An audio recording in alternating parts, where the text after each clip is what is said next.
Hello everyone, Ace here, and today we are back with yet another Ace Impressions, this time having a look at DragonStrike. Now, this is a game that I have actually already done a live stream on in the past. However, it has recently gotten re-released on both GOG.com as well as Steam for the low price of $5.99. So, is it worth the asking price? Well, to start off, I would have to say yes. Although there are a few things to keep in mind. First of all, this is a pretty old game. It came out all the way back originally in 1990. As you could probably tell, it's running on DOSBox. Now, another thing to keep in mind, and this is to the game's strength, is that it's pretty unique because it's a flight sim in which you are a knight flying around on a dragon. And the developers, which by the way are Westwood Studios, decided to really take off with this idea and get creative with some of the stuff that can happen in games. So, this is a pretty unique flight sim. So let's go ahead and see how it goes, shall we? So the first thing I do need to bring up here is this. This is the DRM system for the game, and the way that this worked from back in the day is you're supposed to download the manual or back then open up the manual and find the page with the symbol there and find the correct word and paragraph. So let's go ahead and do that. I'll go ahead and do that, and as soon as I'm done, I will get right back with you. Alright, we are back into the game. So let's go ahead and try out the very first mission. This is going to be basically a training wheels mission of sorts, but it'll give us a basic idea, and we'll fly a few other missions hopefully after this. But anyways, the way this works is we get both ranged attacks and melee attacks. The ranged attack mainly being the dragon breath itself, so we'll go ahead, get close enough, fire that off, damaged him but didn't kill him, but sometimes it will. So now we do have to wait for it to recharge, but we do get melee attacks such as the lance, which we can actually aim around.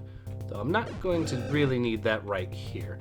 That's those two dragons dealt with, so an easy enough mission. That said, there are several other things that can happen. RNGesus might come into play, so your dragon might bite the enemy or claw at the enemy, or you might swing at them with your sword. It's also worth noting, by the way, that both you and the dragon have separate hit pools, health pools, and they both are persistent, so that is something to keep in mind. Anyways,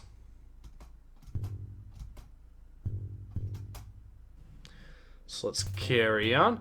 We are going to be fighting some wyverns here, which makes this fight a little bit trickier. Not only are there 3 of them, but they also have poisonous stingers, which means that if they hit us with those, we won't be able to heal up in between this mission and the next.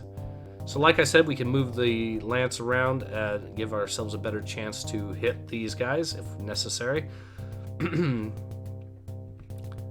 So yeah, and we also get items that we gain throughout the game that will help us out a bit, like healing items. So our mount bit the enemy, that is awesome. You can also be knocked off of your dragon, which is a bit of a problem if that happens.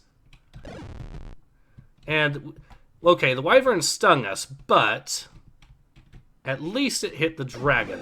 So the rider so far hasn't actually lost any health. And the dragon does typically have a lot more health, so that's good.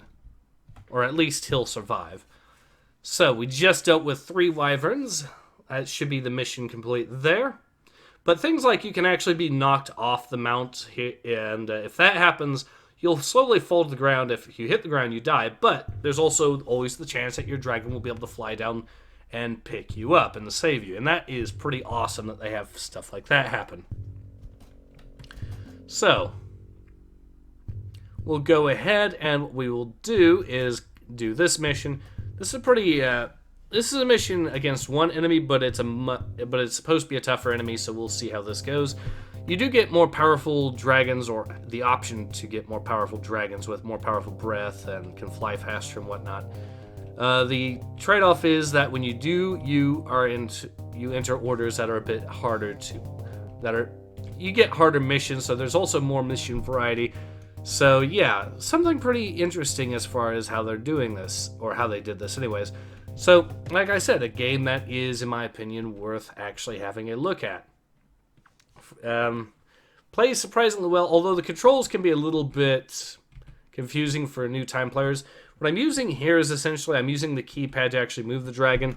The keys surrounding H control the lance itself, A and S control speed, and the 0 button on the keypad controls the dragon breath. that's the general basics. The special items that you have in game are activated on the number keys on top, and the F keys control your view. So he fired his attack at us.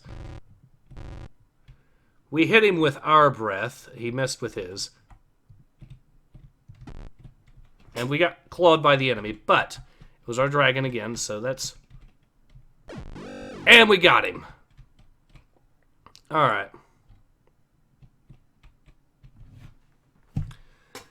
And we can actually enter a more advanced order here and carry on the campaign that way if we want to. I'm going to go ahead and get ready to call it, so... Alright, so yeah, I'll go ahead and...